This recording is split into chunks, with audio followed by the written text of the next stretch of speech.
আসসালামু আলাইকুম। আমার কাছে অনেকেই জানতে চায় যে, "স্যার আমি IELTS এ ভর্তি হয়েছি কিন্তু আমার বেসিক ভালো না।" তো তাদেরকে একটি কঠিন কথা আমাকে বলতে হচ্ছে যে, সেটি হচ্ছে আপনার যদি বেসিক ভালো না থাকে আপনি কখনোই IELTS এ ভর্তি হওয়া উচিত হয়নি বা হবেন না। যারা হননি হবেন না। তো IELTS একটি আবার শেখার কিন্তু জায়গা না। যেখানে আপনি ভর্তি হন না কেন সেখানে আপনাকে বেসিক এতটুকু শেখাবে না।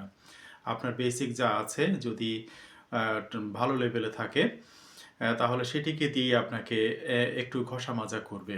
আপনি কিভাবে সেই নলেজটাকে নলেজ দিয়ে আপনি পরীক্ষাটা উতরে আসবেন সেটি আপনাকে বলা হবে। তো যারা এই পর্যায়ে ভর্তি হয়ে গেছেন, বেসিক ভালো না কিন্তু তবুও ভর্তি হয়ে গেছেন, তারা কি করতে পারেন তাদেরকে আমি একটু বলতে চাই। তারা বেসিক আ প্রেজেন্ট ইনডিফিনিট টেন্সটা অথবা প্রেজেন্ট টেন্সটা যদি আপনারা শিখতে পারেন, মোটামুটি আপনি কিছু একটা করতে পারবেন। নাম্বার 2 আপনি এর সাথে সেন্টেন্সের গঠন অনুযায়ী ৩ প্রকার। সেই ৩ প্রকার যদি আপনি আ সিম্পল, কমপ্লেক্স, কম্পাউন্ড সেই ৩ টি যদি আপনি শিখতে পারেন এবং যথাযথভাবে প্রয়োগ করতে পারেন রিটেনে, তাহলে মোটামুটি একটা নাম্বার আপনার আসবে।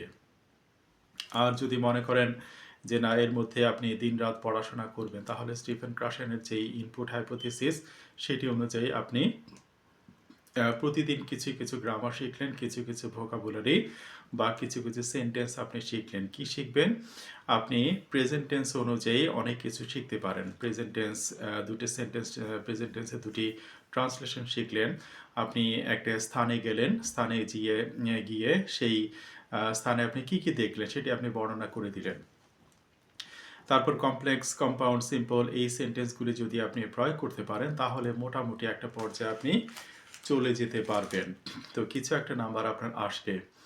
আর আপনারা যদি মনে করেন যে না অন্য কোনো ল্যাঙ্গুয়েজ কোর্স করবেন, আপনার ইংল্যান্ডে কিন্তু মোটামুটি ডুওলিঙ্গো টা চলছে। এছাড়া ইউরোপে, আমেরিকাতে, আমেরিকা, কানাডাতে কিন্তু ডুওলিঙ্গো চলে। তো ডুওলিঙ্গো যদি আপনি ১১০, ১১৫ উঠাতে পারেন বা ১২০ হলে খুবই ভালো। লেভেল 2 হিসাব করা হয়। সেটি যদি আপনি করতে পারেন তাহলে আপনার ভালো একটি স্কোর আসলে আপনি ভর্তি হতে পারবেন। তো ডুওলিঙ্গোটা তো কম্পিউটার বেসড। IELTS ও যদিও এখনো কম্পিউটার বেসড হয়ে গেছে কিন্তু ডুওলিঙ্গোটা আপনি প্র্যাকটিস করার প্রচুর সময় পাবেন এবং এটি কস্ট ইফেক্টিভ, সময় কম লাগে। পয়সা কম লাগে, সময়ও কম লাগে। তো সেটি আপনি প্র্যাকটিস করতে পারবেন। আর YouTube এ আরো কিছু উম আ লুক, লুকের কিছু ভিডিও আছে সেগুলো যদি আপনি দেখেন, কিছু টিপস পাবেন। আপনি যদি রিটেনে যান, সিম্পল সেন্টেন্স প্রয়োগ না করে আপনি যদি কমপ্লেক্স কম্পাউন্ড সেন্টেন্স প্রয়োগ করেন তাহলে নাম্বার বেশি আসে। একইভাবে যদি আপনি স্পিকিং এ সেটি প্রয়োগ করতে পারেন তাহলে নাম্বার বেশি আসবে। একই কথা। তো এই যদি বেসিক ভালো থাকে আপনার IELTS এ এই বিষয়গুলি প্রয়োগ করা হয় যে আপনি কোন সেন্টেন্স প্রয়োগ করবেন সেভাবে। আর আপনি অ্যাম যদি লিসেনিং ক্লিয়ার করতে চান তাহলে আপনি যদি খেলা ভালোবাসেন, আপনি ক্রিকেট খেলা দেখবেন, তাদের কথোপকথন ভালোভাবে শুনবেন, মোটামুটি একটা লিসেনিং আসবে এবং টু দ্য পয়েন্ট এ যে বুঝতে হবে সেরকমও না। আপনি মোটামুটি একটা জিস্ট বিষয়বস্তু বুঝে ফেললেই হবে। সে অনুযায়ী আপনি উত্তর দিতে পারবেন। অন্যদিক থেকে আপনি রাইটিং এ যদি যান, রাইটিং এ আপনি একটা জিনিস লিখবেন, একটি বাজারে গেলেন, সেই অনুযায়ী আপনি লিখে ফেললেন। কিভাবে লিখবেন? সিম্পল না লিখলে আপনি সেটিকে কমপ্লেক্স কম্পাউন্ড সেন্টেন্স এ লিখে দিন। আর সেখানে প্রচুর আপনার টেন্স এর প্রয়োগ আসবে। সো এই ২ টি বিষয় যদি আপনি প্রয়োগ করতে পারেন এবং প্রতিদিন যদি কিছু, কিছু করে ভোকাবুলারি শিখতে পারেন। আর আরেকটি কথা আমি স্টিফেন ক্রাশেনের ইনপুট হাইপোথিসিস বললাম প্রতিদিন কিছু শেখা। অন্যদিকে স্টিফেন ক্রাশেনের যদি আপনি মনিটর হাইপোথিসিস দেখেন যে আপনি আ আপন মনে বলে গেলেন। আপনার কতটুকু ভুল হচ্ছে নিজেকে আপনি সংশোধন করলেন না। তাহলে এভাবে আপনি শিখতে পারবেন। আপনি ভুলটা রেকর্ড করে নেন। তারপর আপনি আপনার কতদূর ভুল হলো আপনি পরে দেখুন। শুরুতে যদি আপনি চিন্তা করেন, আমি কথা বলছি, কথার ফাঁকে, ফাঁকে যদি আপনি নিজেকে চিন্তা করেন যে না আমার ভুল হচ্ছে, এই ভুল চিন্তা করলেই কিন্তু আপনার স্পিডটা আর আসবে না।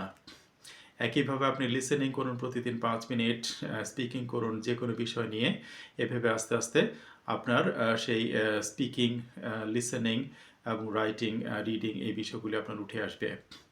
তো এই বেসিকগুলি যদি আমরা স্কুল থেকে করে না আসি, আমাদের বেসিক উন্নয়ন খুব ধীরগতির হয়। তারপরে যদি কেউ মেরিটোরিয়াস স্টুডেন্ট হয়ে থাকেন, ইন্ডাস্ট্রিয়াল স্টুডেন্ট হয়ে থাকেন, তাহলে আপনারা এই বিষয়গুলো প্রয়োগ করে আপনারা কিন্তু আপনাদের যেই বেসিক বিষয়গুলি সেগুলি কিন্তু মোটামুটি একটি আপগ্রেড করে নিয়ে আসতে পারেন।